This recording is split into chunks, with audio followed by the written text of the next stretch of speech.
Let's be honest, if you don't live in Westminster and the Westminster bubble, then the cabinet and shadow cabinet reshuffles can all seem pretty dull, especially because they're a version of the same and a lot of them aren't even household names in their own home. But the changes that Sir Keir Starmer made to his shadow cabinet yesterday stood out for one reason to me. It signalled the return of the Blairites. Starmer has promoted Pat McFadden, who worked with Blair when he was Prime Minister. Hilary Benn is in the Cabinet. He was in the Cabinet under Blair, of course, as well. Look, there's loads of them, actually. The appointments caught the eye of SNP MP David Linden, who tweeted, "This Labour reshuffle is proper Blairism on steroids. At this rate, I'll be surprised if we aren't invading Iraq by tea time."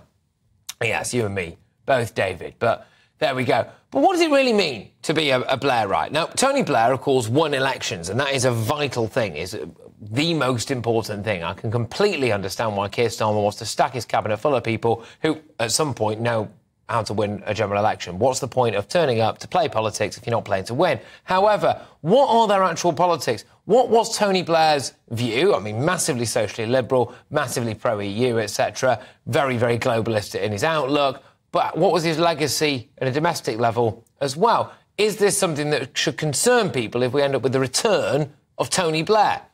Legendary pollster this guy is the man to talk to about this. The Professor of Politics at the University of Strathclyde. It's Sir John Curtice. Sir John, thank you very, very much. Will Blairites win an election?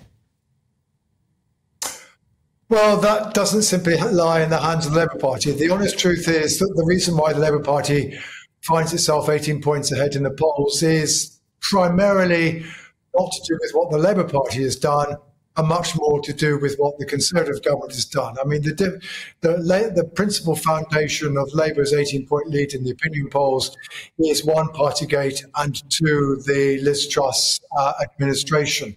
Those are the two events that saw the Conservatives fall behind in the polls, and then indeed the 18-point lead is still a legacy of 12 months to go.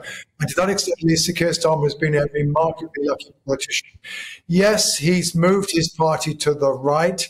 Yes, he is seen at least as an acceptable Prime Minister, perhaps unlike Jeremy Corbyn, although not necessarily somebody about whom the public were enthused, as they certainly were so far as Tony Blair was concerned. But the truth is, Labour's so far position are primarily an indication of the government's difficulties rather than the opposition's strengths. So do you think that if people look at the shadow cabinet and they go, there are 6 people in there that served under Tony Blair, that would be a positive for people going to the next election? Or do you think people just don't care? They just think that they're not the Tories. I couldn't give a toss. Well, for the most part, they're not going to care. I mean, I think the other attribute of this reshuffle that we pick out, apart from the fact that, yes, there are a number of Blairites in the shadow cabinet or re-enter the shadow cabinet, is the emphasis on experience. The fact that he's got persuaded Liz Kendall to come back in. She's had family reasons to be out for a while.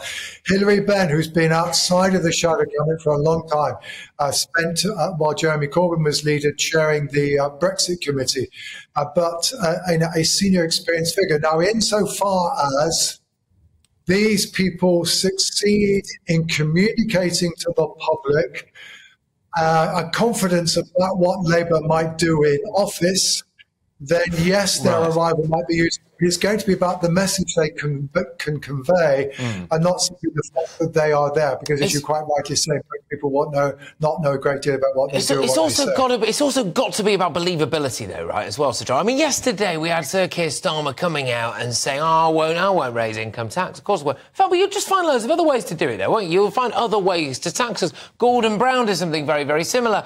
And you look at this new shadow cabinet that we've got now. I mean, it's chock-a-block full of Remainers, people who are hugely socially liberal. Tony Blair himself, of course, was very global in his outlook as well.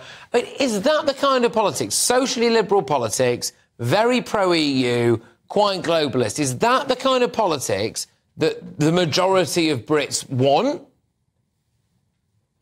Well, let's first of all pick up a number of points there.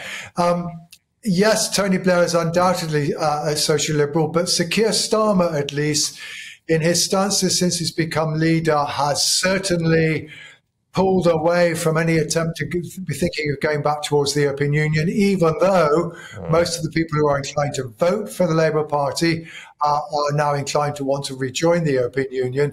And, his recent steps, for example, on gender recognition, whereby he's rowed back on the idea that we should be changing gender recognition without some kind of medical diagnosis.